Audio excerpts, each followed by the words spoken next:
Lincoln and Grace, Why Abraham Lincoln Grew a Beard, by Steve Metzger, illustrated by Anne Kronheimer.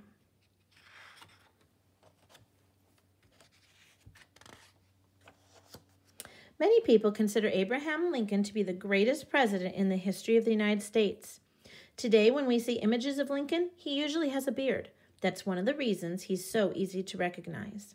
On pennies, on $5 bills, at the Lincoln Memorial, and on Mount Rushmore. Why did Abraham Lincoln decide to grow a beard? It all began with a young girl.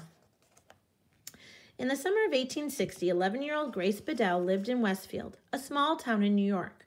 There were 7 brothers and sisters in her family and a baby on the way. Grace enjoyed shopping for clothes with her mother, decorating her dollhouse, and playing blind man's bluff with her friends. "I'm going to get you," Grace called out. Family dinners were fun for Grace, except when the discussion turned to the upcoming presidential election. That's when she first heard about a tall, relatively unknown candidate, Abraham Lincoln. "I think Lincoln would make a fine president," Grace's father said. "I agree with his position on banning slavery in any new states that join the Union." "I disagree," said George, one of Grace's brothers. "I'm going to vote for Stephen Douglas." "Me too," said Levant, another brother. "Lincoln's a clumsy backwoodsman who doesn't know anything." "I wish I could vote for Lincoln too," Grace's mother said, "but unfortunately I can't." "It's not fair that Mama can't vote," Grace said. "She's as smart as any man." "Grace, who do you think should be our next president?" George asked. "Well," Grace replied, "if Mama and Papa like Lincoln, I like him too." "Why don't you think for yourself?" Levant said. "You have a brain." "That is what I think," Grace said, stomping off. Grace loved reading all kinds of books.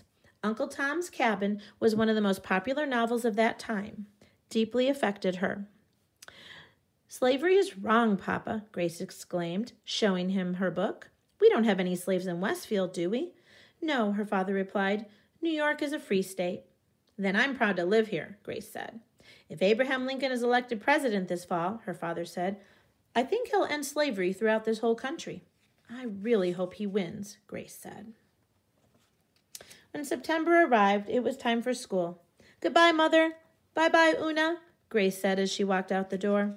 Born in August, Grace's baby sister, Eunice, was already 1 month old. From his desk at the front of the classroom, Grace's teacher talked about Lincoln and Douglas, the 2 main presidential candidates. During afternoon recess, the boys chased one another in a game of tag. Since it wasn't acceptable for girls to take part in active games during school, Grace and her friends played cat's cradle instead. While waiting for her turn, she overheard one of her classmates. "Lincoln's so ugly," a boy said to his friend. "I can't believe he's running for president." "He is not ugly," Grace called out, "and he's going to be the best president ever."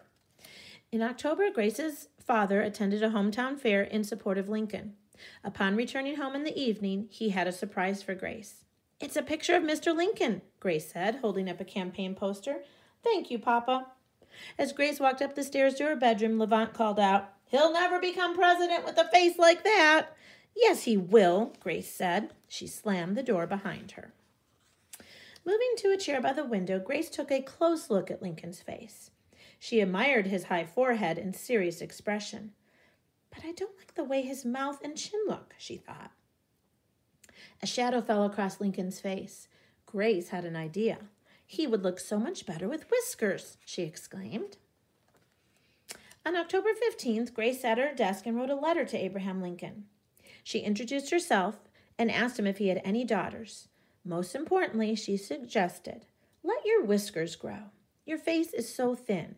Grace added that women like whiskers and they would tease their husbands to vote for you, and then you would become president. Grace dipped her pen into a bottle of ink and printed, "Honorable Abraham Lincoln, Springfield, Illinois," on the envelope. She placed her letter inside, sealed it, and added a penny stamp. With a bounce in her step, she brought it to the post office. "If Mr. Lincoln answers my letter," Grace thought, "I'll certainly have something to show Levant." Later that same week, Abraham Lincoln sorted through his mail. He noticed an envelope that featured the unmistakable handwriting of a child. Lincoln smiled as he read Grace's letter. "So an 11-year-old girl thinks I will increase my chances of getting elected if I let my whiskers grow. Well, perhaps she's right." few days later, Grace returned to the post office. "Is there something for me?" Grace asked David Mann, the postmaster. Everybody in Westfield knew Mr. Mann. "Sorry, not today," the postmaster replied after a few minutes. She returned the next day and the day after that. Still nothing. Finally, on October 22nd, Mr. Mann excitedly handed Grace a letter. "It's from Abraham Lincoln," he announced. "Mr. Lincoln answered my letter," Grace cried out. "I can't believe it." Even though it was only October, light snow was falling. Grace almost slipped as she ran home. "Look what I've got, Mama," Grace shouted as she burst through the door. "It's from Mr. Lincoln. He answered my letter." "Goodness gracious," her mother replied. "I didn't even know you wrote to him." "It was a secret," Grace explained. "Nobody knew but me." Grace went to the parlor and found Levant. "Look," she shouted, "it's from Mr. Lincoln." "Why on earth would Abraham Lincoln write a letter to you?" Levant asked. "Because I wrote to him first," Grace said, "and now he answered me." My, Levant said. "Lincoln actually wrote a letter to my little sister." "Aren't you proud?" asked Grace's mother. "Yes, I guess I am," Levant replied. Grace ran upstairs and into her room. She was pleased with every word of Lincoln's letter until she came to the last sentence. "As to the whiskers," he wrote, "do you think people would call it a piece of silly affection if I were to begin it now?" "Sounds like Mr. Lincoln won't be growing whiskers," Grace thought sadly. "That's too bad. I thought I was right about that." The election took place on Tuesday, November 6th, 1860. Grace was hoping with all her heart that Lincoln would be the next president. When Grace finally heard the news that Lincoln had won, she jumped up and down with delight. A few months later, on the morning of February 16th, 1861, Grace woke up with the sun. "Get out of bed, sleepyheads," she said, shaking her two older sisters. "President Lincoln is stopping here on his way to Washington, D.C. Remember?" "Yes, of course," Helen said, rubbing her eyes. "But his train won't be arriving until later in the day." "I know," Grace replied, "but let's get ready now." Along with Grace and her sisters, thousands of people converged at the Westfield train station, hoping to get a glimpse of the new president. "I hope he has whiskers," Grace said. When his train arrived, Lincoln stepped out of the last car to address the crowd. "There are too many people," Grace said. "I can't see him." "There he is," Alice exclaimed, "and he does have whiskers." "Really?" Grace said. "Let me see." After a short speech, Lincoln peered into a mass of people.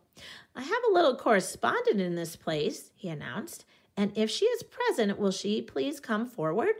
"Who is it?" shouted one of the spectators. "Grace Bedell," answered Lincoln.